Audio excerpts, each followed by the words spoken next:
Assalamualaikum warahmatullahi wabarakatuh.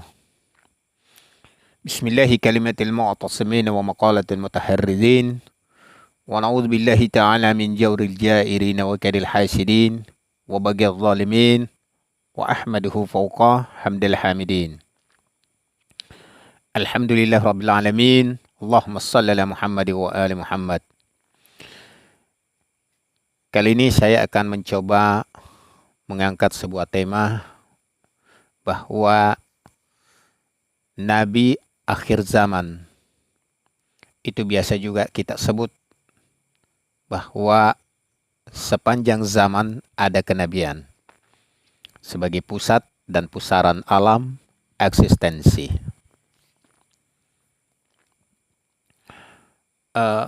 Kita mulai dengan istilah nubuwah. Nubuwah adalah penampakan dan pernyataan hakikat-hakikat ilahiyah, asma dan sifat rububiyah dalam makam aini yang sesuai dengan inba, pemberitaan hakikat ghaibi dalam makam ilmiah. Nubuah dan inba ini terdapat dua makam. Pertama, makam aini atau luar yang merupakan penampakan hakikat-hakikat ilahiyah, asma dan sifat rububiyah. Yang kedua, makam ilmiah, pemberitaan ghaibi mengambil bentuk di dalamnya. Oleh karena itu, Nabi dalam konteks ini adalah seseorang yang menampakkan hakikat-hakikat ilahiyah, yakni ma'rifat yang berhubungan dengan zat, sifat, dan asma, hadrat, hak Allah Subhanahu wa Ta'ala, yang sesuai dengan maqam ilmiah.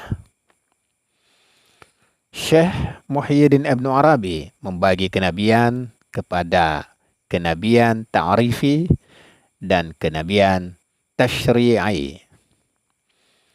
Menurut Ibnu Arabi, kenabian ta'rifi tidak akan pernah terputus sebab ia merupakan mazhar ism al-wali dan misdaq inni ja'ilun fil ardi khalifah, sebagaimana dalam surah Al-Baqarah ayat 30.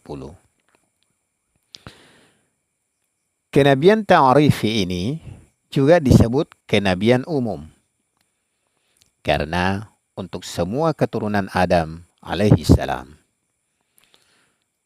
Tentang masalah ini, Ibnu Arabi berkata, kenabian ta'rifi adalah mutlak kenabian, kenabian umum, dan kenabian batin. Kenabian ini tidak akan terputus dan berakhir, langgeng sampai hari kiamat. Adapun Nabi menurut Ibnu Arabi adalah seseorang yang mendapatkan wahyu dari sisi Tuhan dengan perantara malaikat. Wahyu tersebut mengandung syariat. Nabi juga konsisten menjalankan syariat tersebut. Jika dia diutus dengan membawa syariat tersebut kepada masyarakat, maka dia juga bisa disebut Rasul. Dari penjelasan Ibnu Arabi tentang Nabi tersebut, seseorang Nabi mendapatkan wahyu dari sisi Tuhan dengan perantara malaikat dalam bentuk wahyu. Ia mesti konsisten menjalankan syariat dan hukum-hukum dari Tuhan tersebut. Jika syariat itu juga untuk disampaikan kepada masyarakat, dia bukan cuma disebut Nabi, tapi juga seorang Rasul. Oleh karena itu, menurut Ibnu Arabi, kendati pun kenabian dari dimensi kenabian wahyu tasyri'i terputus dengan kenabian Khatamul Anbiya Muhammad sallallahu alaihi wasallam, akan tetapi kenabian dari dimensi kenabian ta'rifi yang juga merupakan tingkatan wilayah Muhammad tidak pernah terputus.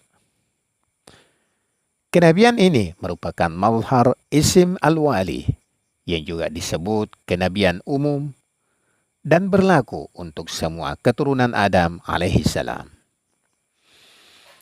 Dalam sebuah riwayat, Nabi Shallallahu Alaihi Wasallam bersabda, "Saya telah Nabi sementara hadrat Adam alaihissalam masih di antara air dan tanah." Riwayat ini menerangkan tentang hakikat Muhammadi yang merupakan pusat dan pusaran alam eksistensi. Cakupan hakikat kenabiannya meliputi seluruh tingkatan-tingkatan gaib dan syuhud alam imkan.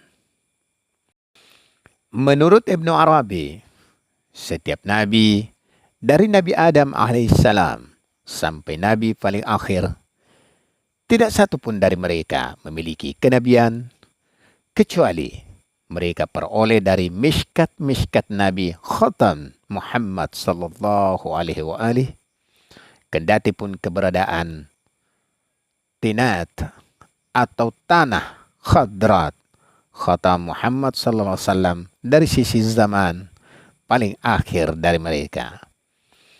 Sebab hakikat Nabi Khatam Muhammad sallallahu alaihi wa alihi secara batin dan rohani telah ada sebelum kenabian para nabi lainnya.